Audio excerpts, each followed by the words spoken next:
ಓಂ ನಮೋ ವೆಂಕಟೇಶಾಯ. ನಿತ್ಯ ಭಕ್ತಿ ಕಾರ್ಯಕ್ರಮಕ್ಕೆ ಸುಸ್ವಾಗತವನ್ನು ಕೋರುತ್ತಾ, ನಾವು ಸಾಮಾನ್ಯವಾಗಿ ನಮ್ಮ ನಿತ್ಯ ಜೀವನದಲ್ಲಿ ನಾವು ಹಳ್ಳಿಗಳಲ್ಲಿ ಇರಬೇಕಾಗಲಿ ಅಥವಾ ನಾವು ವೃತ್ತಿಯಲ್ಲಿ ಇರಬೇಕಾಗಲಿ ಅಥವಾ ಕೆಲಸ ಕಾರ್ಯಗಳಿದ್ದಾಗ ಈ ನಾಮಗಳು ಅನ್ನೋ ವಿಷಯ ನಮಗೆ ಆವಾಗ ಅಥವಾ ನಮ್ಮ ಜೀವನದಲ್ಲಿ ಒಂದ್ಸಾರಿ ಆದರೂ ಈ ಪ್ರಸ್ತಾಪ ಬಂದಿರುತ್ತೆ. ಅದರಲ್ಲೂ ಕೂಡ ಈ ವಿಭೂತಿ ನಾಮಗಳಿರ್ಬೋದು ಅಥವಾ ತಿರುಪತಿ ವೆಂಕಟೇಶ್ವರನ ನಾಮಗಳು ಅಂತ ಹೇಳಿ ನಾವು ಈ ಒಂದು ಅಡ್ಡವಾಗಿ ಹಾಕ್ತಕ್ಕಂಥ ನಾಮಗಳು, ನೇರವಾಗಿ ಹಾಕ್ತಕ್ಕಂಥ ನಾಮಗಳ ಇದರ ವಿಶೇಷ ಏನು, ಅದ್ಯಾಕೆ ಮೂರೇ ಇರ್ತವೆ, 4 ಹಾಕಿರಲ್ಲ ಅಥವಾ 2 ಹಾಕಿರಲ್ಲ ಅಥವಾ 1 ಹಾಕಿರಲ್ಲ?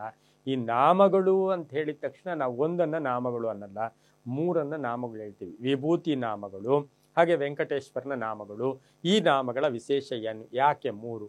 ಅದರ ಜೊತೆಗೆ ಯಾರಿಗೂ ಕೂಡ ಅಪಹಾಸ್ಯವಾಗೂ ಕೂಡ ನಮ್ಗೆ ಯಾರೋ ಅವನು ಮೋಸ ಮಾಡಿದಂದ್ರೆ ಅವನ ನಾಮ ಹಾಕ್ಬಿಟ್ಟಿದ್ದಾನೆ, ಈ ಮಾತನ್ನ ನಾವು ಎಲ್ಲೂ ಕೂಡ ಆಡಬಾರ್ದು. ಅದು ನಮಗೆ ತಕ್ಷಣಕ್ಕೆ ಅದು ಅರ್ಥವಾಗಿ ಯಾರೋ ಮೋಸ ಮಾಡಿದ್ದಾರೆ ಅಂತಕ್ಕಂಥ ಮಾತನ್ನ ನಾವು ಹೇಳಿದ್ರೂ ಕೂಡ ಅದು ಅಪಹಾಸ್ಯ ಆಗುತ್ತೆ, ಅದು ನಮಗೆ ಕರ್ಮ ಕೂಡ ಆಗುತ್ತೆ, ಅದರಿಂದ ತೊಂದರೆ ಕೂಡ ಆಗುತ್ತೆ. ಅಪ್ಪಿತಪ್ಪಿ ಕೂಡ ನಾವು ಯಾವುದೋ ಒಬ್ಬ ವ್ಯಕ್ತಿಯ ವಿಚಾರ ಬಂದಾಗ ಅವನು ನಮಗೆ ನಾಮ ಹಾಕ್ಬಿಟ್ಟ, ಅವನು ನಮಗೆ ನಾಮ ಹಾಕಿ ಹೋಗಿದ್ದಾನೆ, ಈ ರೀತಿ ಅನ್ನಕ್ಕೆ ಹೋಗ್ಬೇಡಿ. ನಾಮಗಳಲ್ಲಿ ಬಹಳಷ್ಟು ಪ್ರಭಾವ ಇದೆ, ಬಹಳಷ್ಟು ಮಹತ್ವ ಇರ್ತಕ್ಕಂಥದ್ದು ಆಗಿರುತ್ತೆ. ಈ 3 ಸಂಖ್ಯೆನೇ ಈ ನ್ಯೂಮರಾಲಜಿ ಅಂದರೆ ಸಂಖ್ಯಾಶಾಸ್ತ್ರದಲ್ಲಾಗ್ಬೋದು, ಧರ್ಮಗಳಲ್ಲಾಗ್ಬೋದು, 3 ಅನ್ನೋದು ಗುರುವಿನ ಸಂಖ್ಯೆ. 3 ಗುರುವಿನ ಸಂಖ್ಯೆ ಕೂಡ ಆಗಿರುತ್ತೆ. ಬ್ರಹ್ಮ ವಿಷ್ಣು ಮಹೇಶ್ವರರ ಸಂಖ್ಯೆ ಇರ್ಬೋದು, ಸರಸ್ವತಿ ಮಹಾಕಾಳಿ ಮಹಾಲಕ್ಷ್ಮಿಯ ಸಂಕೇತ ಇರ್ಬೋದು, ತ್ರಿಶಕ್ತಿಗಳಿರ್ಬೋದು, ತ್ರಿಮೂರ್ತಿಗಳಿರ್ಬೋದು, ಇದರ ಪ್ರತೀಕವಾಗ್ಲೂ ಸಹ 3 ಇರುತ್ತೆ.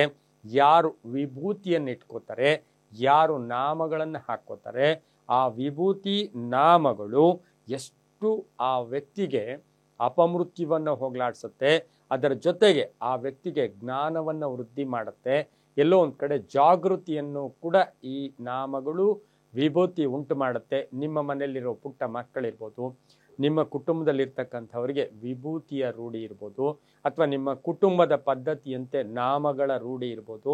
ಇದನ್ನು ಪ್ರಪ್ರಥಮವಾಗಿ ಚಿಕ್ಕ ಮಕ್ಕಳಿಂದನೇ ರೂಢಿ ಮಾಡಿ ಆ ಮುಖದಲ್ಲಿ ತೇಜಸ್ಸು, ಕೆಲವು ಮಹಿಳೆಯರು ವಿಭೂತಿ ಇಟ್ಕೊಂಡಾಗ, ಕೆಲವು ಪುರುಷರು ವಿಭೂತಿ ಇಟ್ಕೊಂಡಾಗ ಆ ಮುಖದಲ್ಲಿ ವಿಶೇಷವಾದ ಕಳೆ ಏರ್ಪಡ್ತಕ್ಕಂಥದ್ದನ್ನ, ಕೊಳೆ ಅಲ್ಲ ಕಳೆ ಏರ್ಪಡ್ತಕ್ಕಂಥದ್ದನ್ನ ನಾವು ನೋಡಿರ್ತೀವಿ. ಇನ್ನು 10ನೇ ಶತಮಾನದಿಂದ ಆಚೆಗೆ ಈ ಒಂದು ಧಾರಣೆಗಳು ಪ್ರಾರಂಭ ಆಗಿದೆ ಅಂತ ಶಾಸ್ತ್ರಗಳು, ಧರ್ಮ ಗ್ರಂಥಗಳು ಕೂಡ ಹೇಳ್ತಕ್ಕಂಥದ್ದು ಆಗಿರುತ್ತೆ. ಅದರ ಜೊತೆಗೆ ಈಗ ನಾವು ನಾಮಗಳಲ್ಲಿ ಕೆಂಪು ಬಣ್ಣ ಸೂರ್ಯನ ಸಂಕೇತ ಆಗಿದ್ದು ಕುಂಕುಮದ ನಾಮವನ್ನು ಹಾಕ್ಕೊಳ್ತಕ್ಕಂಥದ್ದು, ಇದು ಸೂರ್ಯನ ಸಂಕೇತ ಆಗಿದೆ. ಪ್ರಾಚೀನ ಕಾಲದಿಂದಲೂ ಕೂಡ ನಾಮಕ್ಕೆ ಅಷ್ಟು ಪ್ರಾಶಸ್ತ್ಯ ಇದೆ. ಇನ್ನು ಸೂರ್ಯನೇ ಪ್ರಥಮ ದೈವ, ಸೂರ್ಯನೇ ಪ್ರಥಮ, ನಮಗೆ ಕಣ್ಣು ಕಾಣಿಸೋ ದೇವರು ಯಾರು? ಸೂರ್ಯನೇ ಆಗಿರ್ತಾನೆ. ಹಾಗಾಗಿ ವೇದಗಳಲ್ಲಿ ಸೂರ್ಯ, ಅಗ್ನಿ, ಶೈವ ಮತ್ತು ವೈಷ್ಣವ ಈ ಮಾತುಗಳು ಕೂಡ ಬರುತ್ತೆ. ಇನ್ನು ಸಾಕ್ಷಾತ್ ರಾಮಾನುಜಾಚಾರ್ಯರು ವಿಶಿಷ್ಟ ಅದ್ವೈತ ಧರ್ಮ ಸ್ಥಾಪಿಸಿದ ನಂತರ ಈ ನಾಮಗಳ ರೂಢಿ ಬಂದ ಅಲ್ಲಿ ಜೀವಾತ್ಮ ಅಂತ ಒಂದು ಬರುತ್ತೆ, ಪ್ರಕೃತಿ ಬರುತ್ತೆ, ಪರಮಾತ್ಮ. ಈ 3 ಸಂಖ್ಯೆಗಳೇನು? 1 ಜೀವಾತ್ಮ ದೇಹಕ್ಕೆ, 2ನೇದು ಪ್ರಕೃತಿ, 3ನೇದು ಬಂದಾಗ ಪರಮಾತ್ಮನ ಸಂಕೇತ ಕೂಡ ಆಗಿರುತ್ತೆ. ಸೃಷ್ಟಿ ಸ್ಥಿತಿ ಲಯಗಳಿಗೂ ಕೂಡ ಈ 3 ನಾಮಗಳು 3 ವಿಭೂತಿ ಆಗಿರ್ತಕ್ಕಂಥದ್ದು. ಹಾಗೆ ಪವಿತ್ರ ಗಾಯತ್ರಿ ಯಜ್ಞೋಪೇತವನ್ನು ಕೂಡ ನಾವು 3 ಗಂಟೆ ಹಾಕಿ ನಾವು ಮಾಡ್ತಕ್ಕಂಥದ್ದು. ಹಾಗಾಗಿ ಸಾಕ್ಷಾತ್ ಶಿವನ ತ್ರಿಶೂಲ ಕೂಡ 3 ಆಗಿರುತ್ತೆ. ಹಾಗೆ ನಾವು ಸಾಕಷ್ಟು 3ನ ವಿಚಾರವಾಗಿ ಪ್ರಸ್ತಾಪ ಮಾಡ್ಕೊಂಡು ಹೋಗ್ತೀವಿ. ಇಲ್ಲಿ ಇವತ್ತು ವಿಭೂತಿ ಆಗ್ಬೋದು, ನೀವು ತಿರುಪತಿಗೆ ಹೋಗ್ತೀರಾ, ಅಲ್ಲಿ ನಾಮವನ್ನು ಹಾಕ್ತಾರೆ, ಆ ನಾಮ ನಿಮ್ಮನ್ನ ಇನ್ನೊಂದು ವರ್ಷ ಆಯುಸ್ಸನ್ನು ವೃದ್ಧಿ ಮಾಡುತ್ತೆ.